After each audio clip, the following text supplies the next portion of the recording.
Deputy district health office तांदनियावाला में corona vaccine के मुतालिक सेमिनार मुनक्किद किया गया, जिसमें तमाम मकातब फ़िक्र के उलमा ने शिरकत की। इस बारे मज़ीद जानते हैं नवाए नेशन की इस रिपोर्ट में। कोरोना वैक्सीन से मुतल्लिक अवाम में आगाही और शऊर उजागर करने के लिए डिप्टी डिस्ट्रिक्ट हेल्थ ऑफिस तांदनियावाला में DDHO डॉक्टर अली मोहम्मद की सरबराही में एक सेमिनार का इनेकाद किया गया, जिसमें तहसील भर से मुख्तलिफ मकातब फ़िक्र के उलमा इकराम ने शिरकत की।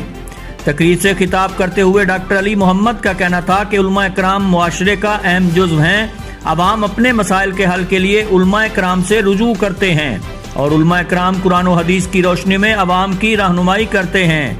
डॉक्टर अली मोहम्मद का कहना था कि कोरोना वैक्सीन के मुतल्लिक अवाम में शऊर उजागर करने के लिए उलमा इकराम अपना किरदार अदा करें। मसाजिद और मदारिस में वैक्सीन के मुतल्लिक अवाम की रहनुमाई करें कि कोरोना वैक्सीन का किसी किस्म का कोई साइड इफेक्ट नहीं है और ना ही इस वैक्सीन से किसी की मौत वाक़ई हुई है।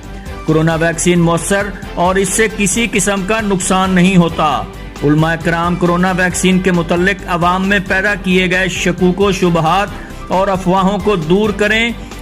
अपने इर्द गिर्द तमाम लोगों की रहनुमाई करके उनको वैक्सीन करवाने के लिए तैयार करें, ताकि इस मूजी मर्ज से जल्द अज जल्द छुटकारा हासिल किया जा सके।